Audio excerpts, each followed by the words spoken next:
it's being perceived in a different way.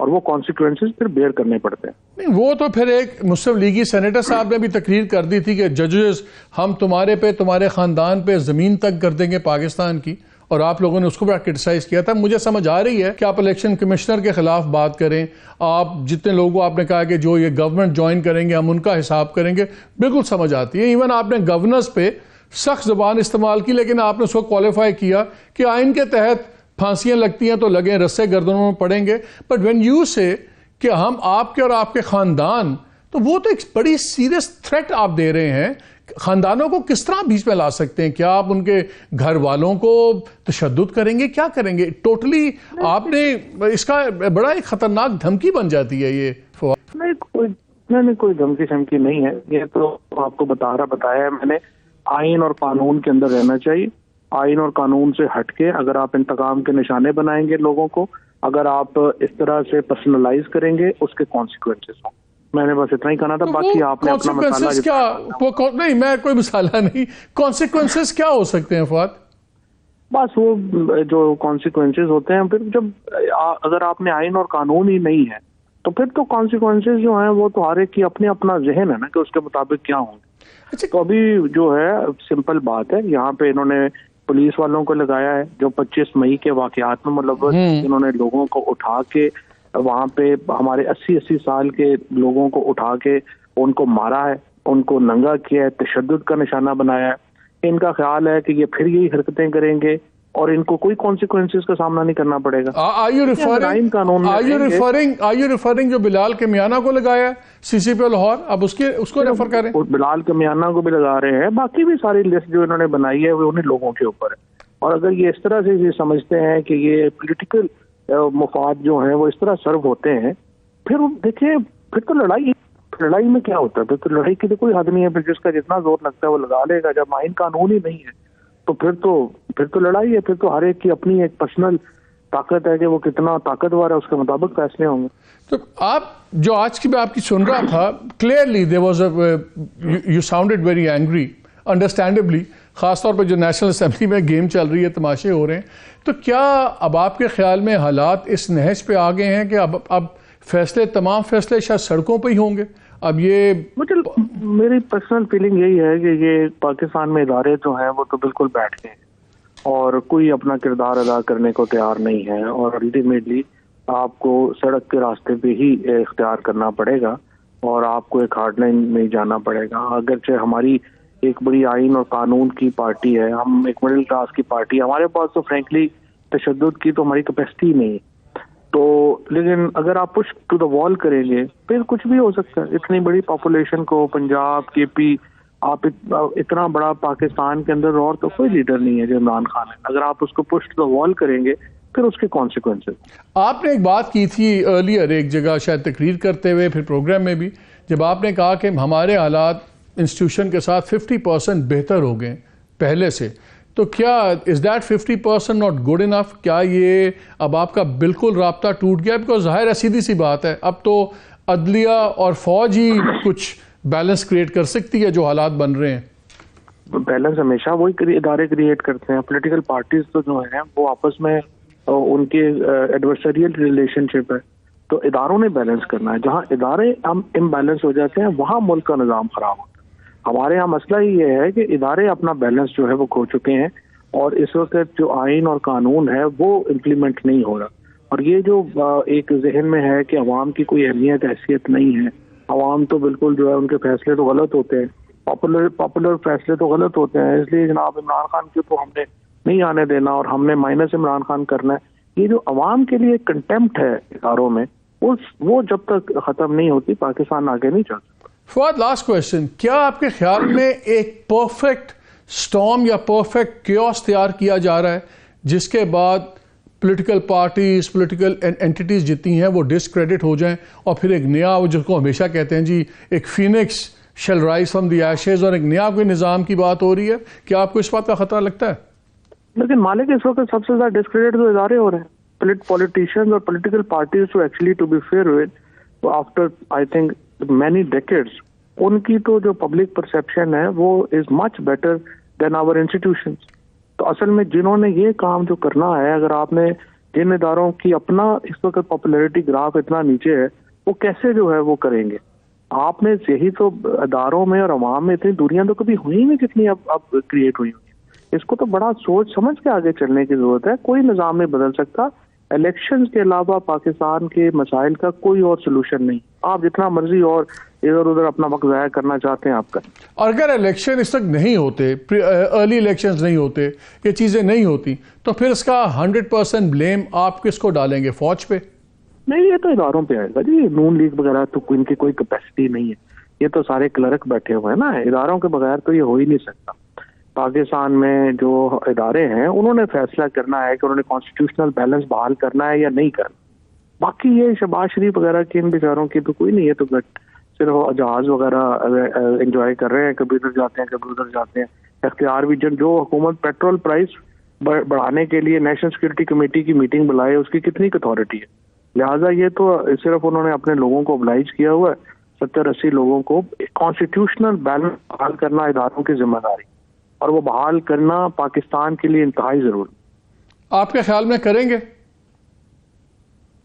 دیکھیں، یہ نئے چیف سے امید تو ہے کہ وہ ریویو کریں گے اپنی پچھلی پالیسیز، اور انہی کے ساتھ ایک امید وابستہ کی جا سکتی. لیکن وہ جب ان کے وفد کا ممبر آپ کو بالکل قبول نہیں ہے، سی ایم پنجاب، تو اس کے بعد کیا امید ابھی بھی قائم ہے آپ کی؟ امید تو ہے، امید ہے. انہوں نے چیزیں جو ہیں لیٹس سی، آگے انہیں کچھ وقت دینا. ہم سمجھتے ہیں کہ انہیں کچھ وقت چاہیے اپنی چیزیں سمجھنے کے لیے، اپنی پالیسی بنانے کے لیے. ابھی ان کی پوری پالیسی تو جو ہے وہ فل فلیج ابھی نہیں آئی، اور انہوں نے ایک بات ہی صرف ابھی تک پالیسی کے اوپر کی تھی جب سے وہ آئے ہیں. انہوں نے کہا تھا کہ جی ہم چاہتے ہیں کہ بڑے مسئلے جو ہیں وہ کنسنسس سے حل ہوں. تو یہ اس کے علاوہ ان کی کوئی لائن ابھی تک سامنے نہیں آئی ہے. تو وہ جب اپنی پالیسی دیتے ہیں تو دیکھتے ہیں کیسے آگے بڑھتے ہیں. آپ کی کسی بھی لیول پہ بات چیت ہو رہی ہے انسٹیٹیوشن کے ساتھ؟ نہیں، فارچونیٹلی کوئی بات چیت نہیں ہو رہی. ہم تو بحال کرنا چاہتے ہیں، ہم تو چاہتے ہیں کہ ورکنگ ریلیشن شپ بنے. لیکن جس طرح سے میں نے کہا، شاید ابھی تک ان کی اپنی پالیسی کے اوپر ابھی کلیئرٹی نہیں ہے. جب کلیئرٹی ہوگی تو ہم تو تیار ہیں، ہم ہر طرح کی بات کرنے کو تیار ہیں. فواد چودھری، بہت شکریہ ہمارے سے بات کرنے کا. جی یہاں پہ وقت ہوا ایک چھوٹی سی بریک کا. واپس آتے ہیں، بڑی سیریس باتیں رہتی ہیں. ڈونٹ اسٹے ود اس.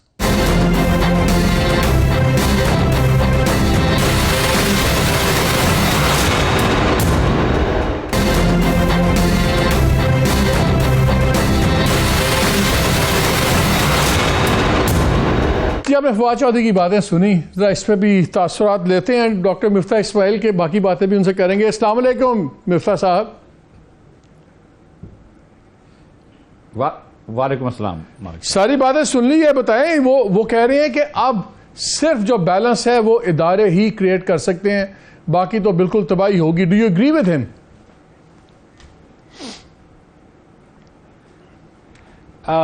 مجھے تھوڑی سی حیرت ہوئی ہے، کیونکہ خان صاحب ایک طرف جو ہے وہ صبح شام آرمی کی بیشنگ کر رہے ہوتے ہیں، جنرلوں کے نام لے کر، ریٹائرڈ جنرلوں کے بھی کرنٹ والے وغیرہ کی بیشنگ کر رہے ہیں، اور پھر دوسری طرف انہی کی طرف دیکھ رہے ہیں. تو میری سمجھ میں نہیں آ رہی. مطلب ہی has to figure this out. یہ جو ڈسننس ہے یہ ختم ہونا چاہیے کہ یا آپ چاہ رہے ہیں کہ ادارے سیاست میں ہوں اور آپ کو پھر سے لے کر آئیں، وہ ایک طرف ہے، تو پھر آپ ان کو گالی گلوچ نہ کریں، برا بھلا نہ کہیں. اور اگر آپ چاہ رہے ہیں کہ ادارے سیاست میں نہ ہوں تو پھر آپ ان کی طرف کیوں دیکھ رہے ہیں؟ پھر آپ اپنا کام کرتے رہیں، بس ٹھیک ہے. تو مطلب I don't know which part of the یہ ریٹرک جو ہے فواد چودھری کی، اس کو بلیو کرنا چاہیے. فواد چودھری وہ کہہ رہے ہیں کہ ادارے بیلنس کریٹ کریں، وچ بیسکلی مینس کہ ہم کو لے کر آئیں. تو آئی ڈونٹ نو کیا بلیو کرنا چاہیے. لیکن فرسٹریشن تو مفتاح انڈرسٹینڈیبل ہے نا ان کی. دیکھیں، سپریم کورٹ نے ان کو کہا کہ آپ جائیں، اپنے مسئلے پارلیمنٹ میں واپس جائیں. وہ جب پارلیمان میں آتے ہیں آپ نے ان کو کھڑکانا شروع کر دیا. پہلے 10 پھر 35 پھر 35 رہے، بچ گئے 43 بچ گئے تھے، ان کو بھی فارغ کر دیا. وہ کہتے ہیں استعفے ہمارے نہ لو، آپ وہ کر دیتے ہیں. تو کیا ہم ایک پرفیکٹ سٹارم کی طرف اب نہیں جا رہے جس میں کوئی، مجھے تو سلوشن سامنے نظر نہیں آتا. دیکھیں مالک، سچی بات یہ ہے کہ جو اس وقت معیشت کا حال ہے، اور اس کا جو سیاست کا پاکستانی حال ہے ایسے لگ رہا ہے کہ کوئی تعلق ہی نہیں ہے اس کا. مطلب یہ نہیں کہ سیاستدانوں کو یہ پتہ ہی نہیں ہے کہ معیشت کے کتنا برا حال ہے. پہلے ہم پنجاب میں چیف منسٹر صاحب کی کانفیڈنس نو کانفیڈنس کھیلتے رہے, اس کے بعد پھر یہ کہ ایک ایکسٹینڈڈ پیریڈ ہوا, کم از کم کے پی میں یہ کہ جلدی سے انہوں نے وہ کر لیا, سی ایم ڈیسائیڈ کر لیا. تو یہ مطلب I really find it very weird کہ پالیٹکس پاکستان کی ہے, it's not responding to the economic challenges, اور پتہ نہیں وہ مطلب اقتدار کی باتیں کر رہے ہیں لیکن جو اکنامک چیلنجز ہے اس کو کوئی فیس نہیں کر رہا ہے. نہیں, I totally agree with you, بالکل ایک ڈسکنیکٹ ہوا ہے. اکانومی میں بات کرتے ہیں لیکن پہلے میں ذرا آپ سے ایک اور سوال کر لوں, اس کی اکانومی اور پالیٹکس دونوں سے تعلق ہے. بڑا انٹرسٹنگ ایک کمبینیشن سامنے آیا ہے. آپ ہیں فارمر فائنانس منسٹر, اپنے خاقان عباسی صاحب ہیں فارمر پرائم منسٹر, مصطفیٰ کھوکھر ہیں فارمر سینیٹر. آپ تینوں نے ایک ری امیجننگ پاکستان کا فورم بنا دیا. بڑے لوگوں کا خیال ہے کہ آپ کی ناراضگی تو سامنے ہے, اور بلکہ آج تو خبریں یہ چل رہی ہیں کہ شاید آپ کو formally P M L N سے فارغ کرنے کا فیصلہ ہو گیا ہے, تو شاید آپ تو نکالے جائیں. ان کے بارے میں, عباسی صاحب کے بارے میں کہا جا رہا ہے کہ ان کو منا لیا جائے گا, بڑے پرانے آدمی ہیں, ان کی ناراضگیاں ہوں گی مریم کی ایلیویشن کے اوپر, باقی باتوں پہ سب کچھ, اور مصطفیٰ خیر دوسری پارٹی سے ہیں.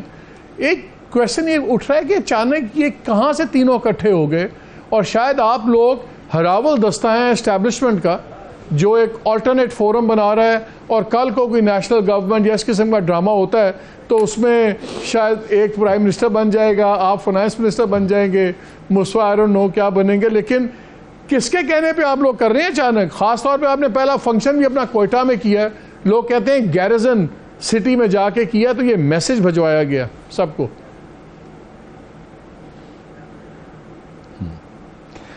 جی, کوئٹہ کرنے کا سوال تو بڑا آسان ہے, وہ تو لشکری رئیسانی صاحب کے کہنے پہ کیا. جب ہم نے یہ بات کی, پہلے یہ ہم تین تھے, میں, مصطفیٰ اور شاہد عباسی صاحب, پھر ہمارے ساتھ فواد حسن صاحب نے بھی جوائن کیا ہوا ہے. وہ اتفاق سے نہیں آ سکے کوئٹہ میں کیونکہ ان کی نیب کی کوئی ہیئرنگ تھی اس دن, وہ نہیں آ سکے. انشاءاللہ وہ پشاور میں ہمارے ساتھ ہوں گے. پھر ہمیں خواجہ محمد خان ہوتی صاحب نے بھی جوائن کر لیا ہے, خواجہ ہوتی نے بھی پشاور سے, کے پی سے. اور یہ ظفر مرزا صاحب جو ہیں ہمارے ہیلتھ ایڈوائزر تھے خان صاحب کے, عمران خان صاحب کے, وہ بھی ہمارے ساتھ ہیں. بہت سارے اور لوگوں نے بھی مجھے فون کیا ہے کہ they want to come and contribute. Salah uddin ہمارے جو لائر ہیں, young lawyer from Karachi, he is going to help us and going to speak and اللہ. کوئٹہ میں جو فنکشن ہوا ہے اس میں مسلم لیگ نون کے جو کوئٹہ کے جو بلوچستان کے صدر ہیں انہوں نے بھی تقریر کری ہے, جماعت اسلامی کے لیڈران نے, اے این پی کے, نیشنل پارٹی کے, تمام پارٹیز کے لیڈران نے کری تھی. دیکھیں, this is not really a political party اور anything of the sort. یہ تو ہم ایک موومنٹ لے رہے ہیں کہ یار دیکھیں مالک, جو میں بات کرتا ہوں کہ ایلیٹ کیپچر ہے پاکستان میں, 86% بچہ پاکستان میں میل نورشڈ ہے. آدھا بچہ پاکستان پہلے ذرا اس پہ واضح کریں, پہلے اس پہ واضح کریں. ہم موٹیویشن میں تو بالکل اسی پہ آ رہا ہوں. وہ کہہ رہے ہیں اچانک جیسے جیسے آپ اپنی پارٹیوں سے ناراض ہوتے گئے اور آپ کے نکالنا شروع ہوا, آپ لوگوں کا آؤٹ آف فیور ہوئے, اچانک آپ کو یہ ساری چیزیں کیوں یاد آ رہی ہیں؟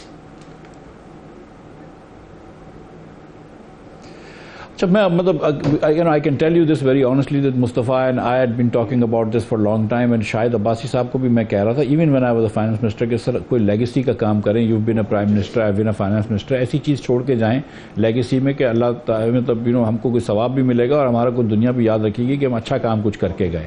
اور جی اگر آ کے بیٹھنا اور آپ نے ٹنکر کرنا ہے آن دی ایجز, پاکستان دنیا کا برا ترین گورن کنٹری ہوگا. اٹس ناٹ دنیا کا, it's a very wonderful country but not really well governed. So ہم کو, اور میں آپ کو سچ بتاؤں کہ کسی ایک آدمی کا, کسی پارٹی کا, کسی کا قصور نہیں ہے. بیوروکریٹس بھی آپ دیکھیں گے اچھے لوگ ہوتے ہیں, پولیٹیشینس بھی اچھے لوگ ہوتے ہیں, جتنے بھی لوگ ہیں اچھے ہیں, لیکن یہ کہ سم ہاؤ جب ہم ایک ساتھ آ کے فیصلے کرتے ہیں تو وہ فیصلے امپلیمنٹیشن کرنے کی کوشش کرتے ہیں تو we are not able to do anything. So ہم کو we have to rethink Pakistan and rethink governance in Pakistan. تو ہم یہ بات کر رہے ہیں کہ ساری پولیٹیکل پارٹیز کے اندر کنسنسس کریٹ کریں. So we will induct people from P T I in it, we will induct people from Peoples Party, اور مسلم لیگ کے لوگ ہیں, پی ٹی آئی کے لوگ بھی آ رہے ہیں, جوڈیشری کے لوگ لے کر آئیں گے, دیگر لوگوں کے لے کے آئیں گے تاکہ کنسنسس ہو جائے. شاید Abbasi is going to run, Mustafa will probably run as an independent. تو اس کو سارے کیسے کریں گے؟ یہ فنڈنگ فنانسنگ کون کر رہا ہے؟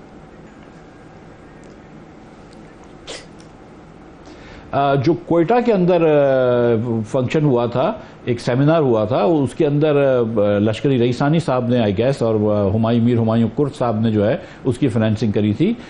جو پشاور میں ہوگا اس کو خواجہ محمد ہوتی صاحب فائنینس کر رہے ہوں گے، کراچی میں ہوگا تو آپ کا بھائی فائنینس کر دے گا، پنڈی میں شاید عباسی اور مصطفیٰ مل کے کر لیں گے. تو مطلب کچھ چھوٹا سا سیمینار کرانا ہے تو مطلب اس میں کوئی اتنا لمبا خرچہ ہے نہیں. تو آپ کہہ رہے ہیں سب سیریز آف سیمینارز ہوگا اور پھر ختم ہو جائے گی بات؟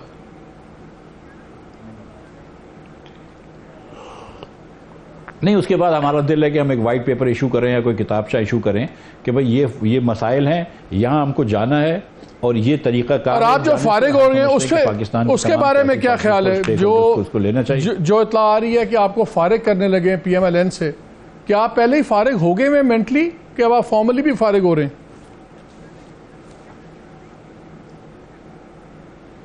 سر میں ابھی تک، مجھے ایک سچی بات ہے کہ روز یہ رومر آتی ہے کہ مجھے کوئی ڈسپلنری نوٹس آئے گا یا کوئی فارغ ہو رہا. میں نے آج تک کبھی بھی خدا نخواستہ ہمارے نواز شریف صاحب کے خلاف یا شہباز شریف کے خلاف کوئی بات نہیں کری ہے، نہ کبھی ان کی حکومت کے خلاف بات کی ہے. لیکن ڈار صاحب نے تو اوپنلی میری پالیسیز کو کرٹیسائز کیا اور مجھے اپنی پالیسیز کو ڈیفینڈ کرنا میرا حق ہے، اور اگر پارٹی مجھے یہ حق نہیں دیتی تو غلط کرے گی.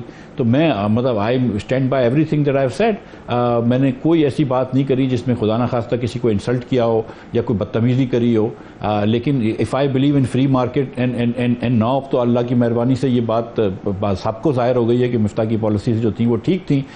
ایک بڑی مشکل سے بڑی محنت کر کے ہم لے کر آئے تھے اس کو، ہم نے ریفارم کیا اور ہم نے اپنے ڈیفالٹ کو ختم کیا اور IMF کو واپس لے کر آئے. اور 6 مہینے تک ڈار صاحب مجھے انڈرمائن کرتے رہے روز ٹی وی پہ جا کے. تو آپ میرا بھی جی یہ بتائیے کہ آج بھی پرائم منسٹر نے بڑا ایمفسس دے کے کہا کہ ہم نے واضح کر دیا IMF پہ کہ ہم 9th ریویو کرنا چاہتے ہیں، پورا کرنا چاہتے ہیں اور ہم نے پروگرام پورا کرنا ہے، ہمیں تمام جو شرائط ہیں وہ ہم نے پوری کرنی ہے، سب کچھ کرنی ہے.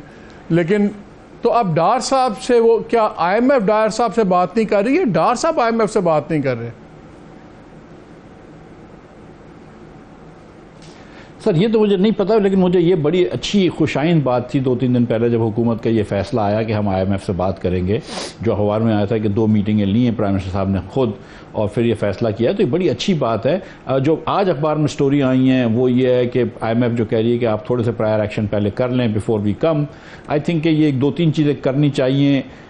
IMF نہیں بھی کہہ رہا ہو پھر بھی کر لینی چاہیے. اگر IMF نہیں بھی کہہ رہا ہو تو آپ کو ڈالرز کو اپنی مرضی پہ نہیں رکھنا چاہیے، مارکیٹ کے اوپر دینا چاہیے.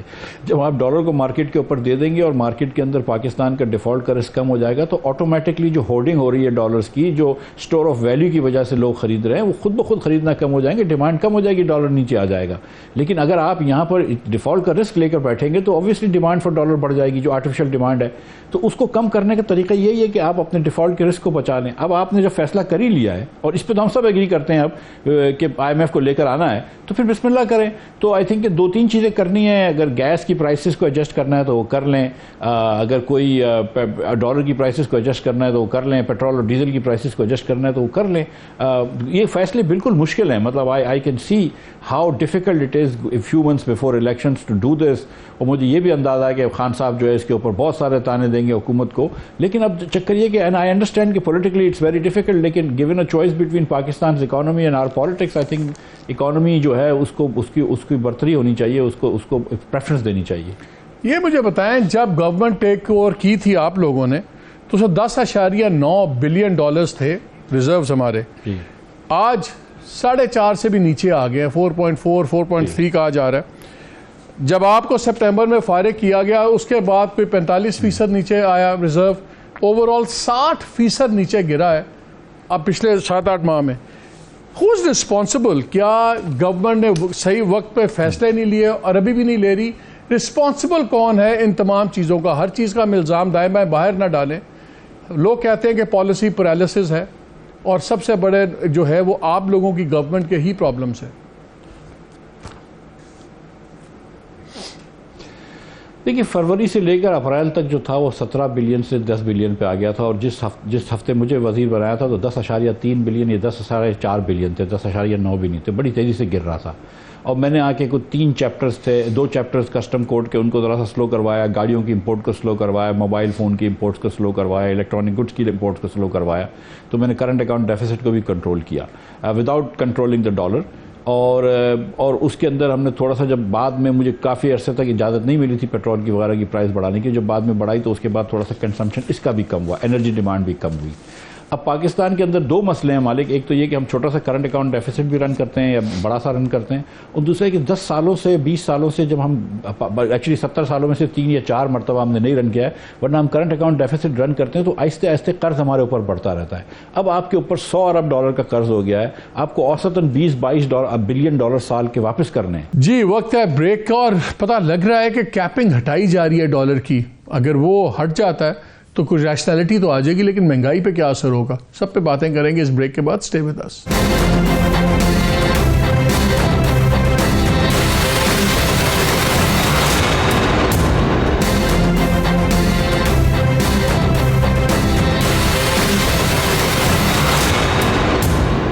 گورنر اسٹیٹ بینک کل آئے. گورنر اسٹیٹ بینک نے اپنے پریسر میں کہا کہ جی بالکل مارکیٹ بیس ریٹ ہے. جو ایکسچینج کمپنیز کہتی ہیں وہ کہتی ہیں جی مارکیٹ بیس نہیں ہے، کیونکہ ہمیں کہا جاتا ہے 239-240 کے اوپر آپ ریٹ کوٹ نہیں کر سکتے. آج خبر چل رہی ہے کہ جی ڈالر کی کیپنگ ختم کر رہے ہیں. اس کا کیا مطلب ہے کہ آپ exchange companies market rate offer کر سکیں گی 250 یا 260 جو ہے، اور اس کے بعد نارمل سی آئے گی. تو اب کل سے اس کا مطلب ہے ڈالر بہت پھر چڑھ جائے گا.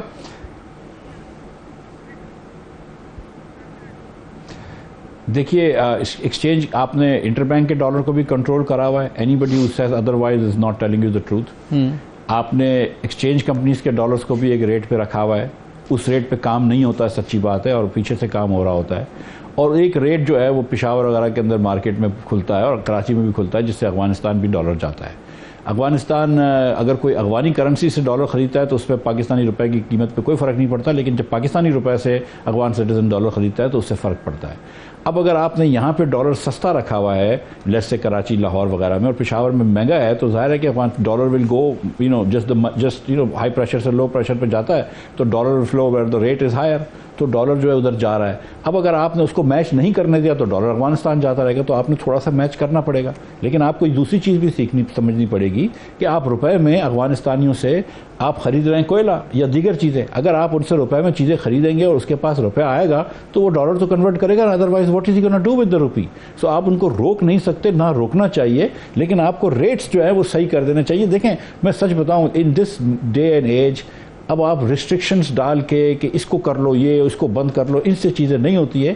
Understand the market dynamics and go with the open market. یہ کیا ہماری کیا یہ گورنمنٹ کو، ڈار صاحب کو کیا 5 ماہ کے بعد سمجھ آئی ہے کہ سپٹمبر میں آپ نے سسپینڈ کر دی اپنی بات چیت آئی ایم ایف کے ساتھ، اور اب جنوری اینڈ میں آ کے وہی باتیں جو تب سارے کہتے تھے کہ آئی ایم ایف سے بات کر لیں اور ڈالر کو آپ فری کریں، چڑھے گا، لیکن یہ مارکیٹ اوپن کا اور بلیک مارکیٹ کا فرق کم آ جائے گا. جو لوگ نارمل بینکنگ چینل سے باہر سے پیسے بھیجتے ہیں وہ اب ہنڈی پہ آ گئے، وہ بھی آپ کو نارمل بینکنگ چینل سے بھیجیں گے. تو یہ 5 ماہ میں جو یہ اتنا نقصان ہوا ہے، اس کا ذمہ دار کون ہے؟ کیا ڈار صاحب ذمہ دار ہیں اس بات کے؟ دیکھیے مالک، 4-5 مہینے سے آپ نے روپے کو آرٹیفیشلی لو رکھا ہوا تھا، ہائی رکھا ہوا تھا آئی شوڈ سے، تو ریمیٹنس جو ہے وہ آپ کا 10-12% کم ہو گیا، اور آپ کا ایکسپورٹ بھی کم ہو گیا. ایکسپورٹرز 10% تو لیگلی پیسے باہر رکھ سکتے ہیں.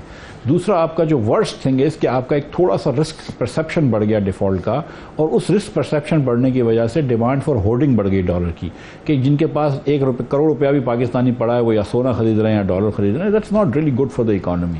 اب جب چیزیں نارمل Who is responsible؟ آپ نے کہا نا، میں اب سمجھنا یہ چاہ رہا ہوں، ہمیں پتہ ہے کیا ہوا ہے، ہمیں پتہ ہے ہولڈنگ بھی ہوئی، ہمیں پتہ ہے کیا سب کچھ ڈرامے چلتے رہے.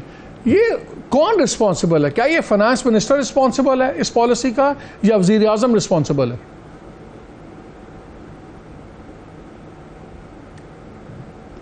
سر میں کچھ ججمنٹس جو ہیں وہ تو آپ کے جیسے جید اینکران پہ چھوڑتا ہوں کہ وہ آپ ڈیسائیڈ کر لیں کہ کون رسپانسبل ہے. یہ میرا کام نہیں ہے. میں تو آپ کو ایز اے اکانومسٹ بتا سکتا ہوں کہ اگر آپ کے پاس آپ کے ملک میں 80 بلین کا امپورٹ ہوا ہو پچھلے سال اور صرف 30 بلین کا ایکسپورٹ ہوا ہو تو آپ کی پرائیورٹی جو ہے وہ ڈالر کو نیچے رکھنا نہیں ہونی چاہیے. آپ کی پرائیورٹی ایکسپورٹ بڑھانی ہونی چاہیے. اور دنیا کے جس ملک نے بھی ترقی کری ہے, چاہے وہ خواہ ہو, جاپان ہو, چائنا ہو, سنگاپور ہو, سب ممالک نے, تائیوان ہو, ان سب ممالک نے ایکسپورٹس کر کے کری اور کتنی عرصے تک اپنی کرنسی کو جان بوجھ کے انڈر ویلیوڈ رکھا ہے. تو مجھے سمجھ میں آتی ہے کہ یہاں پر جو ہے وہ ہونڈا اکارڈز اور آڈی ای کارز جو ہے وہ مہنگی ہو جائیں گی, لیکن ان کو مہنگی ہونے دیں, اب کیا کر سکتے ہیں.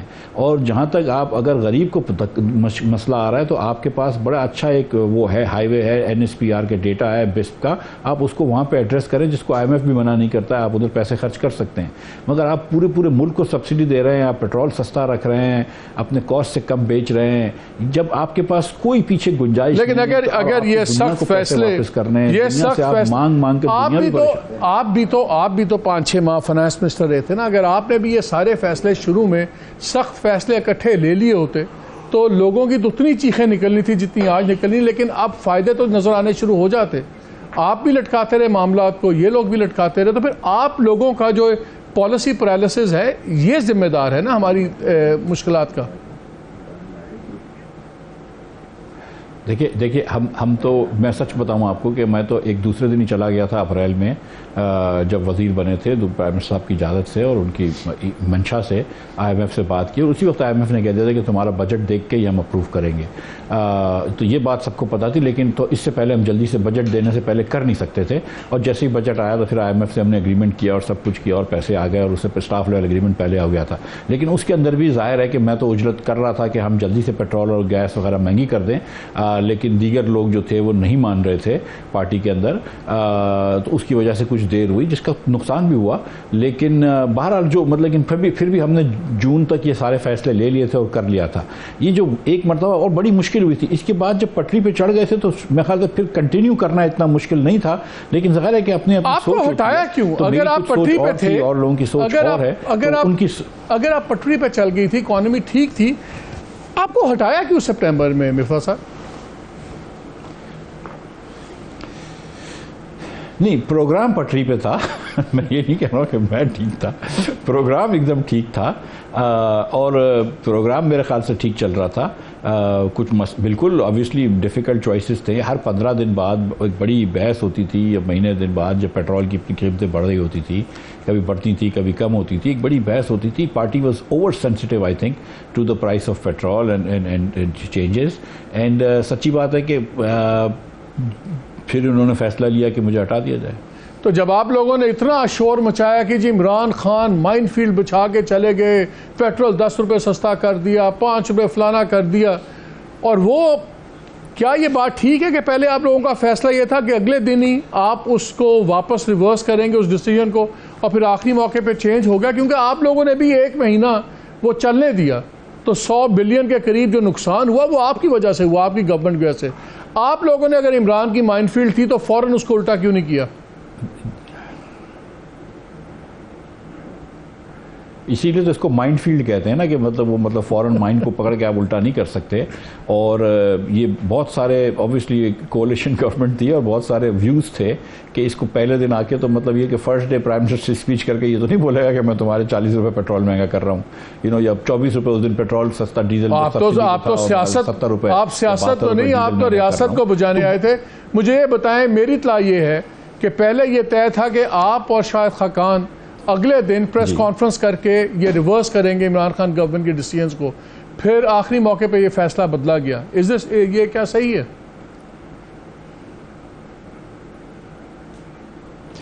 دیکھیں بہت ساری باتیں ہوئی تھیں کہ ڈفرینٹ کیا کیا اسٹریٹجی تھی. اس میں کچھ لوگ میرے جیسے تھے جو کہہ رہے تھے کہ جو بھی کڑوا گوٹ پینا ہے, مریم اورنگزیب وغیرہ دیگر لوگ تھے جو کہہ رہے تھے کہ کڑوا گوٹ پی لو. کچھ لوگ کہہ رہے تھے کہ تھوڑے دن رک جاؤ, لیکن پھر اس کے بعد پھر اور بہت سارے ایکٹرز اس میں شامل ہو گئے فیصلے کے اندر, اور پھر اس کو ہم نے 2-2.5 مہینے تک کی ڈیلے کر دیا. لیکن وہ پھر بھی ہم اسکیجول میں رہے تھے کہ بیفور دی IMF سے سیٹلمنٹ سے پہلے یہ سب چیزیں کرنی ہیں. اس وقت سچی بات یہ ہے کہ ایک وجہ یہ بھی تھی مالک کہ they were not sure کہ ہم حکومت میں رہیں گے کہ نہیں رہیں گے, اور اگر یہ تھا کہ حکومت آپ چھوڑ ہی رہے ہیں 3, 4, 6 دن بعد, تو پھر آپ کس چیز کا ثواب ملے گا آپ کو یہ کرنے کا؟ 4 دن بعد چھوڑ کے چلے جائیے آپ. تو 1 آدھ مہینہ تک تو یہ بھی تذبذب کا شکار تھی حکومت کہ ہم نے رہنا یا نہیں رہنا, لیکن جب اس کے بعد شہباز صاحب نے ڈیسائیڈ کیا کہ ہم نے رہنا ہے, تو پھر شہباز صاحب واز ویری کلیئر کہ پھر ویل ڈو, جو بھی مشکل فیصلے ہیں وہ کر لو اور پھر اس کے بعد بچا لو اور IMF کو لے آؤ.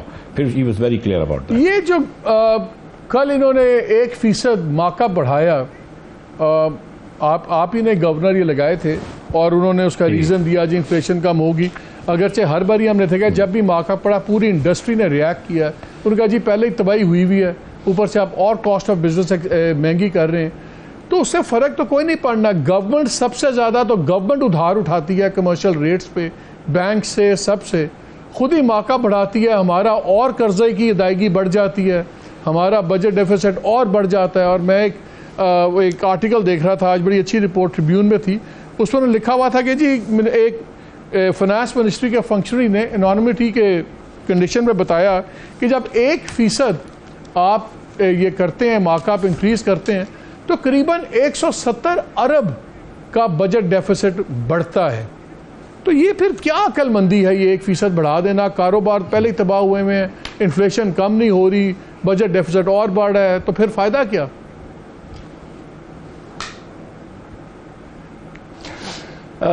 مالک, ایک تو ہیڈ لائن انفلیشن ہوتا ہے جو ہم دیکھتے ہیں, اس کے ساتھ ساتھ ایک کور انفلیشن ہوتا ہے جس میں ہم انرجی کی قیمتیں نکال دیتے ہیں اور فوڈ انفلیشن کو نکال دیتے ہیں کیونکہ وہ کافی سیزنل ہوتی ہیں, جس کو کور انفلیشن کہتے ہیں. اور کور انفلیشن کے اندر انفلیشنری ایکسپیکٹیشنز بھی شامل ہوتی ہیں. لیکن آپ کی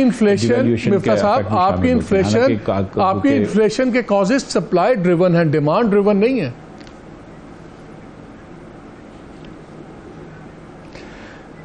جی وہ میں گزارش کر رہا ہوں کہ یہ اچھا سب. اب اگر آپ کو یہ لگ بھی رہا ہے کہ سپلائی ڈریون ہے اور ڈیمانڈ ڈریون نہیں ہے, ایکچولی منی سپلائی تو بڑی ہوئی ہے نا. اسٹیٹ بینک کے پاس بھی بڑے سے ماڈل ہوتے ہیں جس کے تحت یہ دیکھتے ہیں, اور ایک انڈیپینڈنٹ مانیٹری کمیشن ہے, اس نے یہ دیکھا ہے اور انہوں نے کچھ نمبرز دیکھنے کے بعد یہ ڈیسائیڈ کیا کہ اس انفلیشنری گورنمنٹ کی بورنگ بڑھی ہے. ایگزیکٹلی ہمارا یہی مسئلہ ہے کہ آپ کے پرائیویٹ سیکٹر کی بورنگ تو نہیں بڑھی, آپ کی تو گورنمنٹ کی بورنگ بڑھی ہے. تو گورنمنٹ خود ہی اپنا کریڈٹ مہنگا کر رہی ہے, خود ہی گورنمنٹ. نہیں پرائیویٹ سیکٹر نہیں پرائیویٹ سیکٹر کی کاسٹ بھی تقریباً 100-125 ارب روپے سے بڑھ جاتی ہے, اور گورنمنٹ کی کاسٹ 200 ارب روپے سے بڑھتی ہے پر ایوری پرسنٹ. یہ آپ کی بات ایک دم درست ہے, اس میں کوئی ڈاؤٹ نہیں ہے. اینڈ ہو سکتا ہے کہ یہ والا فیصلہ جو ہو یہ مارجنل فیصلہ ہو, ان دا سینس کہ کر بھی لیتے تو نہ بھی کرتے.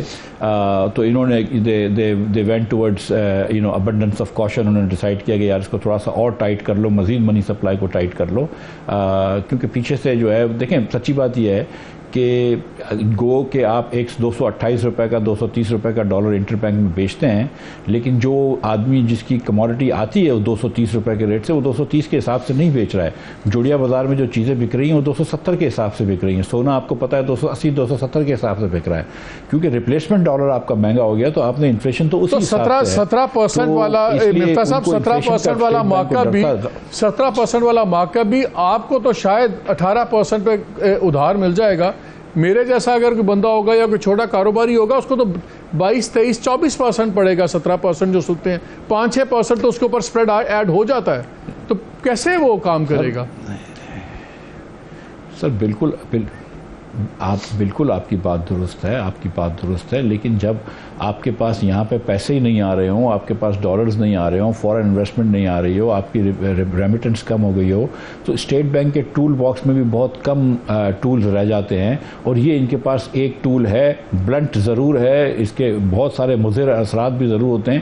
ہر اکانومی کے فیصلے اگر میں آپ کی بات, لیکن اس کو یہ کرنے کے لیے یہ ان کی یہ سوچ, اگر میں آپ کی بات سمجھ رہا ہوں تو کیا جو سب سے زیادہ نقصان ہماری معیشت کا ہوا ہے یا ہماری پرابلمز بڑی ہیں, یہ ڈالر کی آرٹیفیشل قیمت رکھنے پہ ہوا ہے سب سے زیادہ نقصان.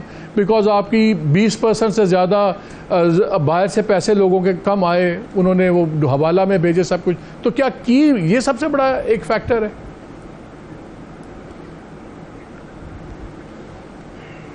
میرا خیال ہے کہ سب سے بڑا فیکٹر IMF کو نہ لانا ہے. آئی ایم ایف کو لے آتے اگر، اور آئی ایم ایف کو جیسے سپٹمبر میں ریویو تھا، اگر وہ ہو جاتا ریویو اور وقت پہ آئی ایم ایف سے ایک ٹرانچ مل جاتی، اس کے بعد اب تک تو دوسری ٹرانچ بھی مل جانی تھی، 9واں اور 10واں ریویو ہو چکا ہوتا، تو بہت سارے جو لونز ہم نے واپس کیے ہیں وہ ہم کو ری رول ہو جاتے. وہ جو بینکس جنہوں نے اپنے یو اے ای کے بینکوں نے، چین کے بینکوں نے ہم سے پیسے واپس لے لیے، وہ ری رول کر دیتے. اگر وہ ری رول کر دیتے تو اس وقت آپ کا جو ریزروز ہوتی ہے وہ اچھی ہوتی ہے. ہم نے تو ورک آؤٹ کر کے اس وقت جون میں دیا تھا پرائم منسٹر کو کہ کس مہینے میں کدھر تک پہنچیں گے. تو پھر آپ کی اگر 2-3 بینکوں سے ری رول ہو چکا ہوتا ہے، ایک بینک بھی بڑا ری رول کرتا ہے تو باقی بینکوں کو کرنا آسان ہو جاتا ہے، تو وہ ری رول ہو جاتا ہے. تو یہ اس وقت اتنی یہ نفسا نفسی کا عالم نہ ہوتا ریزروز کا، اور پھر اب ریزروز کا نفسا نفسی کا عالم نہ ہوتا تو یہ جو ہولڈنگ ہے اس کی ڈیمانڈ کم ہو جاتی. تو یہ چکر تھا. تو میرے خیال سے آئی ایم ایف کو لانا چلے، اب جیسا ویدر لیٹ اور نہیں دیر آئے درست آئے، لیکن یہ کہ اب آئی ایم ایف کو لانے کا فیصلہ ہے، میں سمجھتا ہوں یہ خود پھر بھی خوش آئند فیصلہ ہے، اور اس پہ اگر عمل ہو جاتا ہے تو انشاءاللہ اللہ خیر کرے گا. جو 2-4 مہینے ویسٹ ہو گئے وہ ہو گئے، لیکن واپس آ جائے گا پھر. لیکن آئی ایم ایف اگر آئے گا تو اس کے ظاہر ہے آپ کی جو دوسرے آپ چیزیں آپ دیکھ رہے ہیں اس پہ ریلیف مل جائے گی، لیکن کیا اگلے 2 سال کم از کم، جو بھی یہ گورنمنٹ ہو یا کوئی اور گورنمنٹ ہو، کم از کم ان کو 2 سال تو بہت سخت فیصلے لینے ہوں گے، تبھی کوئی صورتحال بہتر ہوگی نا؟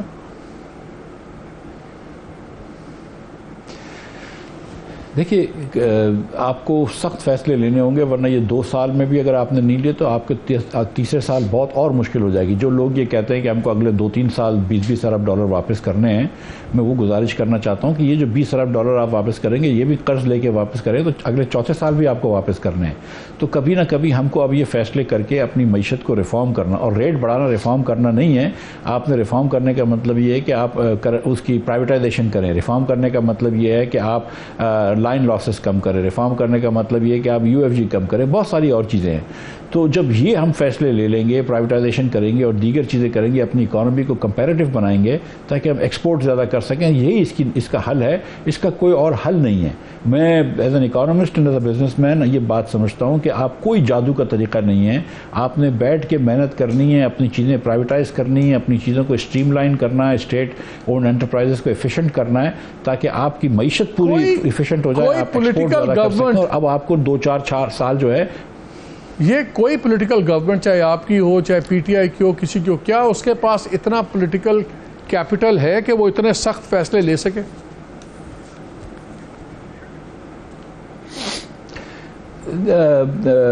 دیکھیں جو مالک جو ہم بات کر رہے تھے جو ری امیجننگ پاکستان میں، وہ یہی تھا کہ ایک ڈاکیومنٹ تو ہم بنا دیں گے نا کہ جس میں ہم سب پارٹیوں کو کہیں کہ یار اگر کوئی پرائیویٹائز کر رہا ہے تو اس کو کرنے دو، اس کی ٹانگ نہ کھینچو کہ پرائیویٹائزیشن ضروری ہے. مثال پہ میں آپ کو دے دیتا ہوں کہ اس وقت 5 ایئر لائن پاکستان میں چل رہی ہیں. 5 ایئر لائن یہاں سے اگر آپ جاتے ہیں نا اسلام آباد کراچی سے، تو تقریباً سب کے برابر ریٹ ہوتے ہیں، ایک جیسی سروس ہوتی ہے، کوئی 19-20 کا فرق ہوتا ہے. لیکن فرق یہ ہے کہ وہ جو 4 ایئر لائن ہیں باقی جو پروفٹ کرتی ہیں، اگر وہ پروفٹ کریں گی تو ہم کو اس میں سے 30-40% ٹیکس ملے گا، نقصان کریں گی تو ان کا ہے، اور وہ پروفٹ ہی کرتی ہیں. جو PI ہے وہ 95 ارب روپے کا اس سال یا 90 ارب روپے کا اس سال نقصان کرے گی. 90 ارب روپے کے اندر آپ سوچیں کہ ہم آغا خان یونیورسٹی ہاسپٹل جیسی 2-3 ہاسپٹلیں پاکستان میں بنا سکتے. آپ سوچیں کہ کیا ہو جاتا. 90 ارب روپے میں ہم کتنے اور بچوں کو پڑھا سکتے تھے. 90 ارب روپے. اگر مجھے ایک بات بتائیں، مطلب اسپورٹس اسٹیڈیم، ایک بات بتائیے کہ اگر آپ لوگ یہ فورم بنایا ہے ری امیجننگ پاکستان، اگر پاکستان واقعی ری امیجنڈ ہو جائے اور کوئی ایسی رجیم بن رہی ہو جس کا شاید ڈیموکریسی سے تعلق تو نہ ہو لیکن مستقبل کے معاشی استحکام کے لیے پاکستان سے بڑا گہرا تعلق ہو، تو کیا اس قسم کے نظام کا حصہ بننے پہ آپ تیار ہوں گے؟ دیکھیے میں اگر میں ماشاءاللہ یار مالک ویسے دیکھیے مالک، یہ سیریسلی میں پھر سے آپ سے گزارش کرتا ہوں کہ یہ ری امیجننگ پاکستان جو ہے وہ صرف اور صرف ایک پاکستان میں پولیٹیکل کنسنسس کرنے کے لیے، اور اس کی کوئی وجہ نہیں ہے. نہیں تو جو لوگ بار بار یہ کیئر ٹیکر حکومتوں میں آتے ہیں وہ یہ ملک چھوڑ کے چلے جاتے ہیں اور خاموش رہتے ہیں. وہ پھر بار بار میری طرح کٹ نہیں کر رہے ہوتے ٹی وی پہ آ کے اور ادھر ادھر سے سب کو ناراض نہیں کر رہے ہوتے. لیکن میں تو دیکھیں I belong to this country and I am never moving out, so I will say what I have to سے. میرا سوال بڑا سمپل ہے. کنسنسس نہیں ہوتا پولیٹیکل پارٹیز میں، لیکن ایک موقع آتا ہے جہاں پہ لارجر دین نیشنل انٹرسٹ میں لوگ کہتے ہیں کہ جی یہ سسٹم میں آپ آئیں اور یہ ساری چیزیں ہوں، تو کیا ایسے سسٹم کا حصہ بن سکتے ہیں آپ؟ تین چار مرتبہ پاکستان کی اندر ایوب خان صاحب نے بھی ماشاءاللہ لے کر آئے تھے، جنرل ضیاء بھی لے کر آئے تھے، مشرف بھی لے کر آئے تھے، اور مشرف صاحب جب آئے تو 1-2 سال معیشت تھوڑی سی بہتر ہو گئی۔ ایوب خان کے زمانے میں لوگ کہتے ہیں کہ معیشت بڑی اچھی تھی، جبکہ بنگلہ دیش کے اندر تو نیوٹریشنل انٹیک بھی کم ہو گیا تھا، لیکن یہ کیا ماشاءاللہ 10-12 سال جو رہتا ہے اس کا فائدہ ہوتا ہے ملک کو؟ So, مطلب you think کہ this is what we are trying to do? So I never said martial law. I never said martial law. صرف یہ کنسنسس کروانا چاہ رہے ہیں کہ میں تو ری امیجن پاکستان کی بات کر رہا تھا۔ کیا کہہ رہے ہیں آپ؟ Anyway, Mr. Ismail, thank you very much for talking to us.